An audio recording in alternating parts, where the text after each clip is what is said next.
Okay, so the purpose of this video is to give you a quick look at the size comparison between the Droid DNA versus the Galaxy S3, LG Nexus 4 for Google, Galaxy Note 2, and the iPhone 5. The Droid DNA has a 5-inch 1080 native resolution, 440 ppi, 220 milliamp battery versus the 5.5-inch display of the Galaxy Note 2. So, as you can see here, the Note 2 is obviously going to be classified as a phablet or a phone/tablet, whereas the Droid DNA feels really good in your hand and can be really used as a phone without worrying about it being too big. Now, comparing it to something along the line of the Galaxy S3, they're relatively the same in dimensions, being that the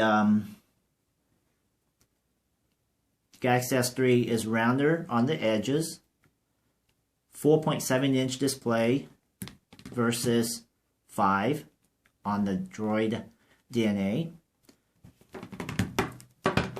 The one thing that the Galaxy S3 has going for it is a removable back cover for a user replaceable battery, memory card slot. So with that, I have a 64 gig, or you can put it up to a 64 gig micro SD in here to extend your user storage or replace the battery when you run out of juice.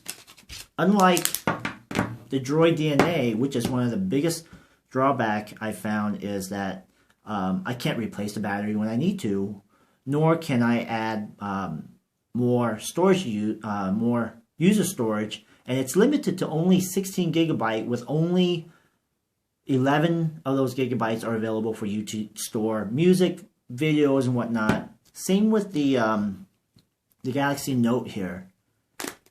You get removable battery as well as a memory card extension. Now, compare that to the Nexus 4 made by LG for Google. This is basically a Google phone. Has a 4.7-inch display as well. Glass on the back, 8 megapixel camera. It's, it's running 4.2, Android 4.2 Jelly Bean, whereas Droid DNA is running 4.11. So there's a little bit of enhancement there. Droid DNA is a little bit longer. It's definitely thinner. I personally prefer this longer version of the phone versus something a little bit smaller like this. And they're both very quality built, unlike the Samsung devices where they're plasticky. So that brings up the last device here for us to compare, the iPhone 5, which is one of my favorite devices to use. 4-inch Retina display versus 5-inch. Running iOS 6. They're both very different devices if you look at the two devices together. Resolution, both Retina, so you can't really tell the difference in terms of the display quality. IPS versus SLCD 3, which is an LCD panel. Let's see here. Let's bring the brightness up. Oh, let's go back to display. Where are you? Brightness. So this is the brightness, the brightest setting on the Droid DNA. 8 megapixel cameras for both, flash. I can't recall what the battery size is on the iPhone, but it's also non-removable. One big difference is that I have the option of a 16, 32, or a 64 gig memory storage on the iPhone 5, unlike the Droid DNA. Now, I don't know why it was decided to only have 16 gig, but it's very disappointing, especially when you can't extend the storage capacity. So basically, they're all relatively the same in terms of functionality and whatnot, because they're all phones. They make phone calls, you surf the web, you take pictures, share them to your favorite social network and whatnot. They all have apps.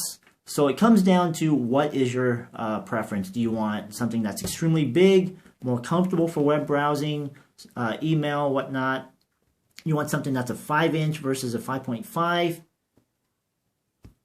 Or you want something that's lighter weight with a memory card expansion slot and a removable battery? Or you want a Google Experience phone running the latest operating system, which is 4.2, and also no removable battery or memory card slot? Or if you're not an Android person, do you want to just go ahead and go with an iPhone? So hope this video helps you in terms of the hardware comparison. My name is Vincent Nguyen. Thanks for watching.